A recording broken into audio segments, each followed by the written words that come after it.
This is your first ever monthly market commentary. We try to keep these a little light, informative, but light and fun. We always have three things: a look back at the previous month, a look forward at the coming month, and then a data point worth discussing. So, Tim, jumping right into the look back, I'm calling this point, hopefully you wore your seatbelt. I like it. And so, looking back at the month of January, as we record this today is February 9th. Yeah. February's been interesting in and of itself, Yeah, but for sure. January, Yeah. I'm going to give you a couple of numbers here, and then I want you to kind of talk about this for us. So we, index-wise, S&P, Russell 2000, gaining 1.5 and 5.4 respectively in 1 month. Annualize those numbers. I think we would all take that. For sure. If you don't want to try to annualize it, the cheap way to do it is just times it by 10 and then forget a couple of months. You know what I mean? But even then, we'd still take it. Yep. And then on the other side of the pond, international, emerging markets, 5.2 and 8.9 respectively. But interestingly enough, as great as that sounds, very bumpy ride, right? Yep. This was not 85 down the interstate, no turns. This was out in the Moab Desert, in a sand dune type buggy vehicle. It was a choppy month. Yeah, so, for sure. Hopefully the seatbelt was on. So talk to us a little bit about that. Obviously, again, Sap Chalkline, great month. But what was causing the volatility in January? So one, I wouldn't be going 85 down the highway because I'm a coward, and I certainly wouldn't be in the Mojave Desert bouncing around either because I'm just too old for that stuff. But we got off to a really good start. And then, not to pick a fight from a political point of view, the discussion around Greenland got pretty intense. And when President Trump talked about new or incremental tariffs of 10% on European allies that wouldn't go along with his plan to purchase or his interest in Greenland and his interest in purchasing it, that spooked the markets for sure. And I think, there was a little bit of a hint that not only were incremental tariffs coming that people didn't expect. I know we still haven't thought for China, Mexico, Canada, but we've done deals with the EU, the UK. I think that ship had sailed in a good way. There was some indication that, okay, well, if they don't want to sell, they being Greenland, maybe we'll just take it. And I think that at the risk of sort of, entering the world of hyperbole, what happens to NATO and the Western Alliance if that is on the table? And so I think those two things in particular, along with a good start to the year, knocked the market sideways. The minute Donald Trump came out at Davos, I believe, President Trump, and said, we're going to get this done, even before a deal was announced, even though we don't have all the specifics. He's like, we would never use force. We're going to work this out. Market found its footing and closed nicely higher for the month. But to your point, February's been a goofy a week and a half as well. But I really think it was a geopolitical risk coming back in a way that people didn't expect.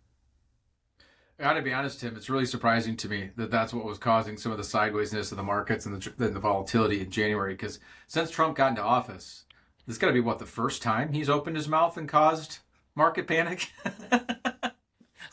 Maybe the second. I don't know. If you've heard this before, stop me. Is kind of that should have been the name of the point. We should actually just re-record this whole thing. Yeah. If you've heard this before, stop me. I don't care if you love the guy or hate the guy, but the consistency of him basically opening his mouth and saying some fairly hyperbolic, ridiculous things, and then backing off of them, which pulls the market back, and then it whipsaws back when he basically says, "Just kidding." We kind of had one of those moments, especially with Greenland. Can you imagine living in Greenland? There's only like 50,000 people there. I imagine they're probably a little bit tired of all the back and forth as well. But that's a very good point. This isn't our first rodeo, but I do think I do think some of the verbiage was particularly unsettling. And the minute that got walked back again, to your point, we were up and to the right again. Yeah. Well, and for the sake of time, I'm not going to dive into it in this monthly market commentary, but I want to let the listeners know our head's not in the sand. Tim and I both know that there was also an announcement about a new Fed chair. Of course, that doesn't come up. The changing of the guard, so to speak, is in May, I believe. Yeah. So it's a little ways out there. So I'm sure in a future monthly market commentary, we'll get more into the details of, what it means that Powell's on his way out, and it looks like Kevin Warsh is on his way in. Yep. But we'll punt on that until we get closer to May. But interesting information in January nonetheless. So how about a look ahead? So it is February 9th as we record this, and so we're kind of looking, we can maybe talk a little bit about the beginning of the month of February, but just kind of this look forward. I'm calling this point, pay less to earn more. And really what I mean by that, Tim, is a couple of really interesting things going on right now, driving our economy forward. Number one is the gas pump. Yep. This is one of those fundamental things that every American high income, low income, high net worth, low net worth deals with for the most part. Not every, but most. And when you go out to the gas pump right now, according to the stats that I've been reading, it's below $3 for the first time since 2021, and it's on a national average sitting at $2.88. So that's amazing. So we're paying less there. The second point being this look forward, Q4 earnings season is not starting, but it's not done. We're kind of in the middle of, all the reporting. But in spite of these concerns about high valuations, especially for some of our largest companies in this country, earnings look really good. Yeah. So here we are paying less at the pump, and the companies that the average listener that's listening to our market commentary right now are investing in are giving us some pretty positive signs. So talk to us a little bit about what's driving gas prices and maybe what you've noticed with earnings season. Yeah, no, I think one of the big head scratchers for a lot of folks in our business the last 3 years is consumer sentiment just keeps moving lower as the market keeps moving higher, and unemployment stays under 4%. The jobs numbers are pretty good. And I think a lot of it does come back to elevated prices relative to pre-pandemic, and particularly at the pump. So U.S. production's at a record high. Obviously, Venezuela could come back online. That's going to take some time. OPEC Plus continues to pump at elevated levels. And you also have a more benign regulatory environment for fossil fuel companies here at home, which is probably part of it too. So you've got sub $3 gasoline prices for the first time in 5 years, to your point. Not every state's the same, but if you average it out, so you would hope that would put a few extra bucks in the average American's pocketbook or wallet, boost sentiment a little bit, and just add as an incremental tailwind for an economy that is still in pretty good shape. And to your point, a market that's continuing to get pushed along by record corporate profits with earnings growing again, low double digits. Now, there have been some disappointing numbers out of some of the big tech companies, some of the large software companies, but on balance, earnings are coming in to the point where you're going to see the fifth consecutive quarter of double-digit earnings growth. Yeah. So really hard to be really bearish on U.S. equities when earnings are growing 14, 15%. And again, hopefully the average working man and woman gets a little bit of a boost going into the back half of the year. Yeah, we talk about this all the time in the monthly market commentaries, Tim. There's multiple reasons to be bearish every single day. Yeah. But there's also multiple reasons to be bullish. The interesting dynamic, and we've talked about this too, it's worth bringing up again, and I might bring it up again next month. It sounds smarter to be pessimistic. Especially if you have an accent. If you could do like a if you could do like a British or a French accent. Dude, I grew up in Iowa. It used to be that they would have hired like newscasters and weather forecasters from Iowa because we had the most neutral non-accent accent in the country. And so they were always looking. So, dude, I can't do any accents. I'm just the most vanilla. I've lived in Minnesota long enough that I've picked up a little bit of that Canadian-esque. Soda, Minnesota. Yeah. But I'm not going to try that either. Okay, I'm trying to look smart on these monthly market commentaries. You're doing a great job. I'll stop talking. So, long story short, it always sounds smarter to be pessimistic. Pessimistic takes or views always make people think, gosh, they must know what they're talking about because they dug far enough somewhere to find a concern. Optimism sometimes is just kind of passed off as ignorance. But at the end of the day, there's a lot of reasons to be optimistic right now, in spite of any fears that you have. So from an economic perspective, anyway. For sure. All right. So a data point worth discussing. Yep. I'm calling this one My Precious. Now, pre-recording, I had to get you there. So I thought this one was more obvious than it is. I'll tell you what I'm talking about, and then I just want the listeners to come along with us. And so I'm giving you the benefit of the doubt that if you didn't get it, they're not going to get it. Otherwise, I got to assume that you just, So My Precious is referring to precious metals. My Precious, of course, being from the Lord of the Rings. If you're not a Lord of the Rings person, precious metals, of course, dealing with multiple metals, but the two largest of which are always gold and silver. Yep. And there's been a run. Oh, yeah. If you haven't been paying attention, There's been a run in both gold and in silver and some other precious metals, but the reason I wanted to bring it up is because although we've had that run, it's been a whipsaw Oh for yeah. silver here recently. In fact, if my data that I have sitting in front of me is true, and it better be because it's from you, it says it says um, it was down 31% on Friday. Yeah.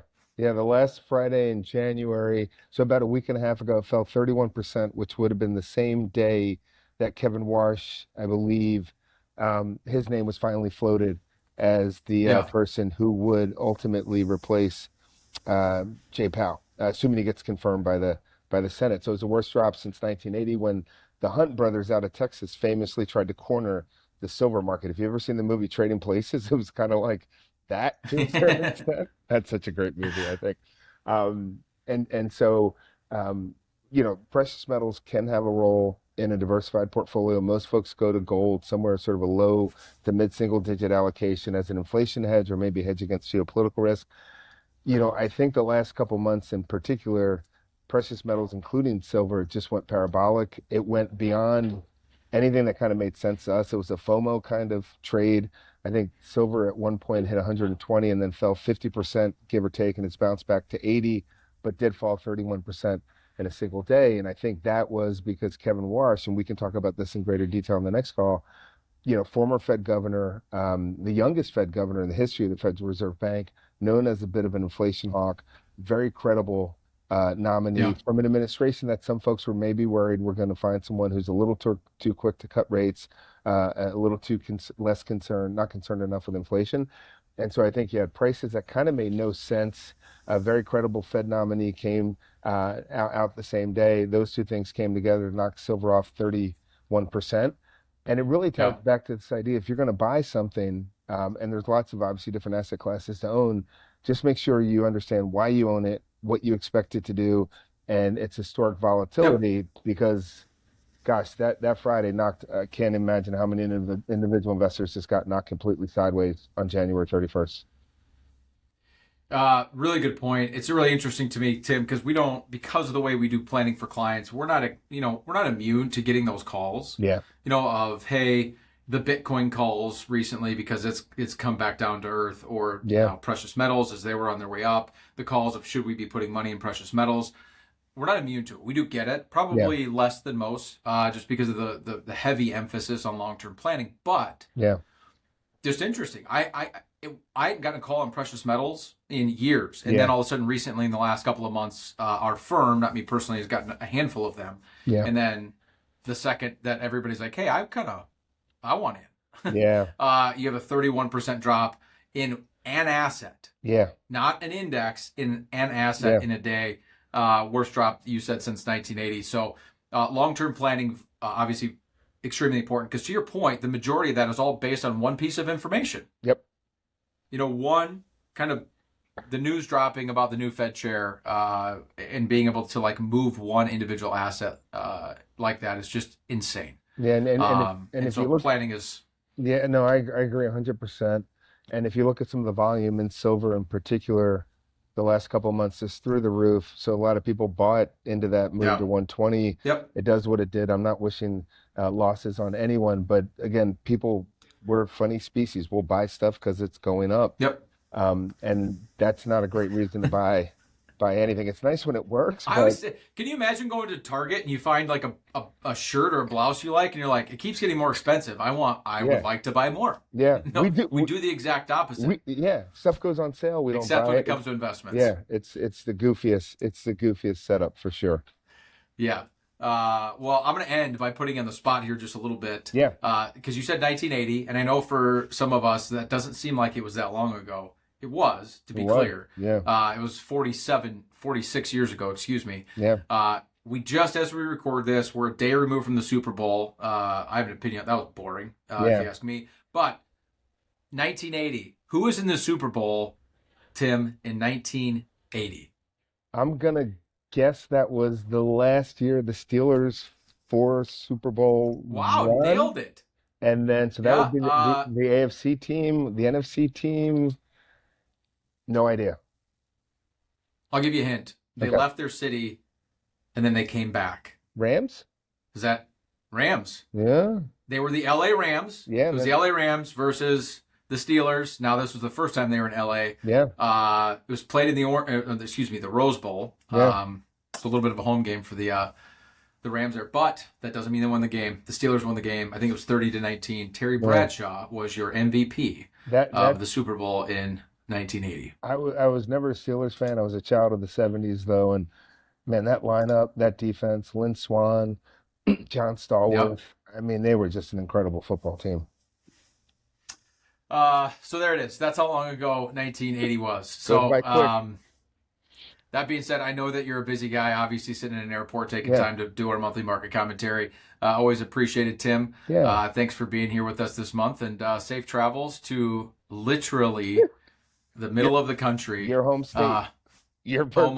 Omaha, Omaha, Nebraska. Also the home state of Warren Buffett. So Yes, two very smart investors, you and Warren Buffett. Great being with you, Brad. Thanks for everything. All right. Thanks, Tim. Everybody, enjoy your day. Thanks for being here with us on this monthly market commentary, the February edition. If you haven't caught up on this, it is monthly, so we'll see you back here in March. If you want any more information, feel free to head out to the Fiat website, fiatwm.com. See you, everybody. Bye.